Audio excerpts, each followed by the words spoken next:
Hello music creators, Mike here, and in this video I'm going to show you how to customize the click track in Logic Pro X so you can go from this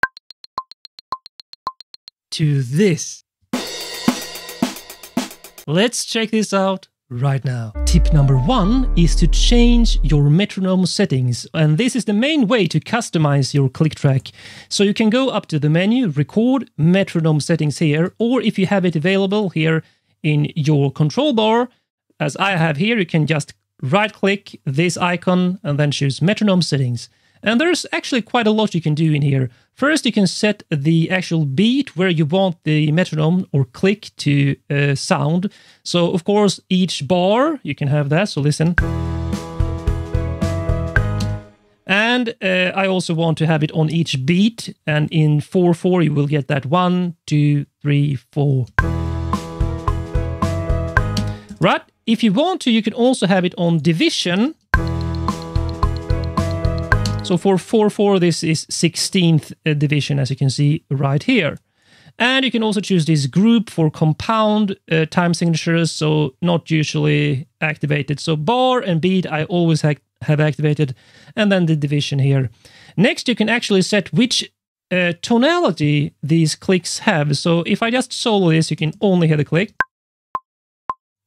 And you can also set the tone here towards if you want more of a percussive click, or this annoying tonal click. So here you set the actual tone. So this is G6 on each bar, and each beat here is C6. You can, if I reduce this like so, and I need to have more tonality.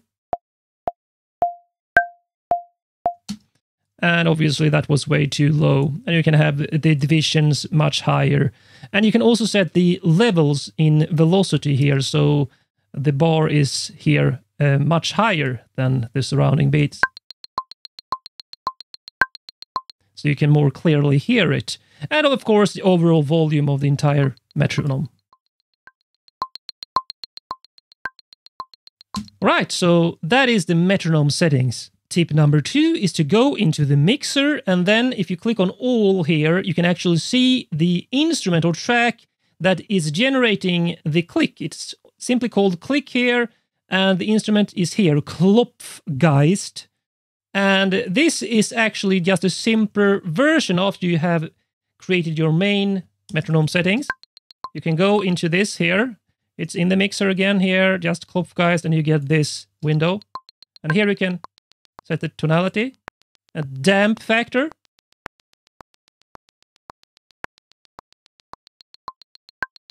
and you can also detune it.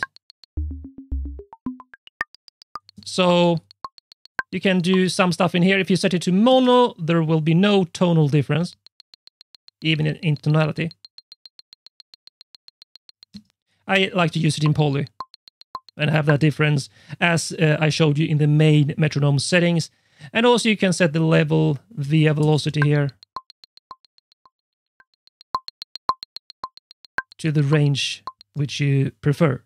And if you want to, there's even some presets here. So you can change to this super high click, kick drum, pluck high.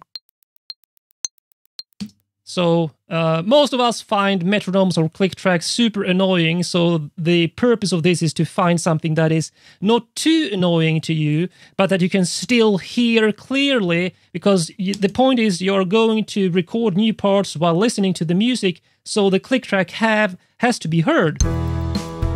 Or if you prefer, of course, you can, if you have a percussive track, you can simply add your new parts without a metronome if you wish as well. And finally, tip number 3, if you hate everything with the Klopfgeist click track in Logic, you can actually go in here into the mixer, click all, and click on this track, the click track, the instrument, and you can change out the click source. I recommend if you want to use samples to just go for Logic instruments and then use the good old built-in sampler in Logic. And here you can actually change what sample you want to use as your click track. So what I did is I loaded this sampler and then I went into the preset browser and just searched for any type of percussive track or drum track So I went into this and chose this bongo high. And now if I activate the click, I could use this bongo sound as my click track, as opposed to that annoying default click sound. If I change this to another,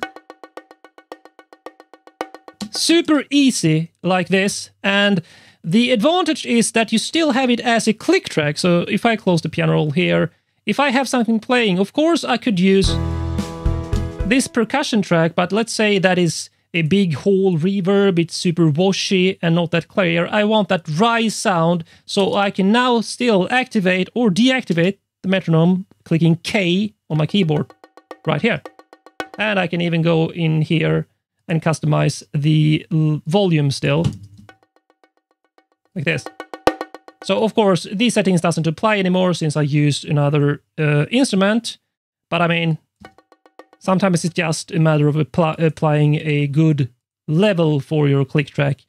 And then you can start recording your new parts with your own default click sound instead of the main one in Logic.